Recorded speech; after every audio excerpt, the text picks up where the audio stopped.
कृष्ण। आप सभी को होली की हार्दिक शुभकामनाएं। होली का पर्व बहुत ही निकट है, जिसकी शुरुआत फाल्गुन मास में पूर्णिमा की रात्रि को होलिका दहन से होती है। लेकिन क्या आपने कभी यह सोचा है कि होली यानी कि धुलेड़ी से एक रात पहले पूर्णिमा की रात्रि में ही होली का दहन क्यों होता है? आइए इस पावन परंपरा से जुड़ी पौराणिक कथा को विस्तार से सुनते हैं और समझते हैं कि होलिका दहन क्यों किया जाता है।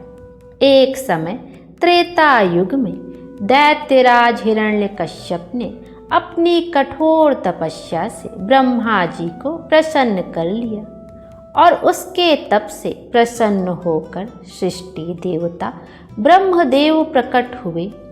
नेत्र खोलो वश्य, तुम्हारी तपस्या पूर्ण हुई, ऐसा ब्रह्मदेव कहते हैं और कहते हैं वर मांगो हिरण्यकश्यप।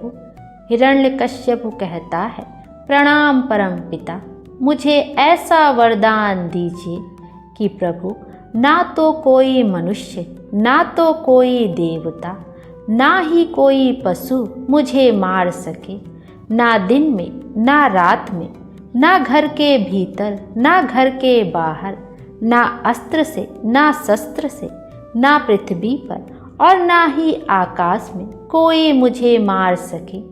तब ब्रह्मदेव ने कहा, जैसा तुमने कहा है ऐसा ही होगा, तथा अस्तु। ऐसा कहकर ब्रह्मदेव अंतर ध्यान हो गए। अब तो हिरण्यकश्यप अमर हो गया। वह खुद को समझने लगा, अब से मैं ही इस धरती पर सर्वशक्तिमान हूँ, मैं ही स्वयं भगवान हूँ। इस वरदान को मिलते ही वह अहंकार में चूर हो गया। वह तो अब स्वयं को भगवान ही समझने लगा। पर कहा जाता है ना, अति का अंत जल्द ही होता है। हिरण्यकश्यप के अहंकार का दमन करने के लिए उसके घर में जन्म हुआ एक तेजस्वी बालक प्रहलाद का। बचपन से ही उस बालक के मुख से हर पल एक ही नाम निकलता था, नारायण नारायण।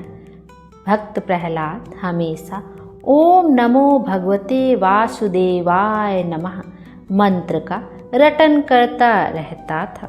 जब हिरण्यकश्यपु ने यह सुना तो उसने कहा, तू मेरे रहते किसी और को भगवान कैसे मान सकता है? अरे मूर्ख, क्या तू नहीं जानता कि इस पृथ्वी पर यदि कोई भगवान है तो स्वयं मैं ही हूँ, भगवान हिरण्यकश्यप। अरे मूर्ख निर्लज, तू मुझे प्रणाम कर। यह सुनकर प्रहलाद बोलते हैं, पिताजी आप इस धरा के स्वामी कैसे हो सकते हैं? इस संसार के भगवान तो सिर्फ नारायण ही हैं।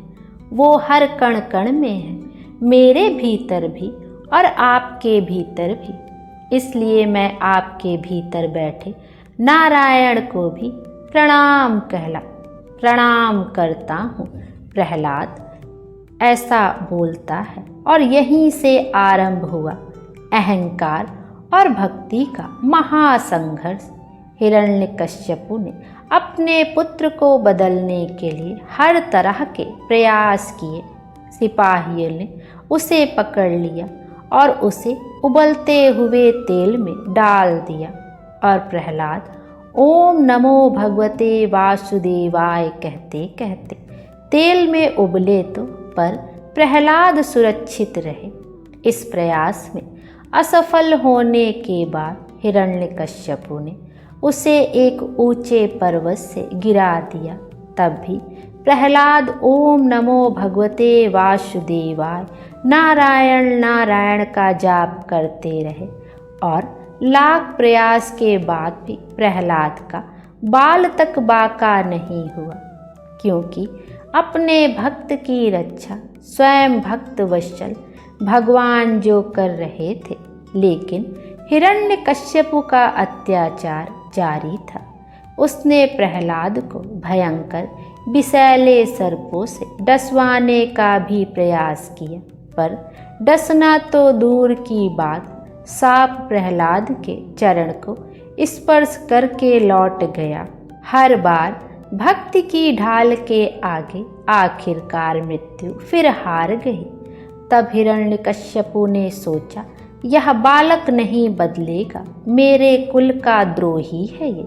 जब मेरी ही संतान मुझे ब्रह्मांड नायक भगवान मानने से इनकार करती है, तो बाकी व्यक्तियों से मैं क्या ही अपेक्षा करूँगा। बस अब बहुत हुआ, अब और नहीं, अब अंतिम उपाय करना होगा। थक हार कर हिरण्यकश्यपु ने अपनी बहन सिंधिका अर्थात होलिका को बुलाया, जिसे अग्नि से ना जलने का वरदान प्राप्त था। बहन होलिका ने अपने वरदान का प्रयोग किया और हिरण्यकश्यपु ने उससे कहा, जाओ इस प्रहलाद का अंत कर दो। तब होलिका ने कहा, निश्चिंत रहिए भैया, आज यह तो प्रहलाद बचेगा या मैं। अब यह संसार होलिका की शक्तियों को भी जान जाएगा। फिर उपलों की एक विशाल चिता सजाई गई। प्रहलाद को होलिका की गोद में बैठाया गया। अग्नि प्रज्वलित की गई। चारों ओर लपटें उठने लगी। जहाँ होलिका को अपने वरदान पर घमंड था, वहीं प्रहलाद को अपने भगवान पर पूर्ण विश्वास। वह नारायण नारायण का जाप करता रहा। समय बीतता गया तो धीरे धीरे अग्नि का प्रभाव भी बढ़ने लगा, किंतु हुआ उल्टा।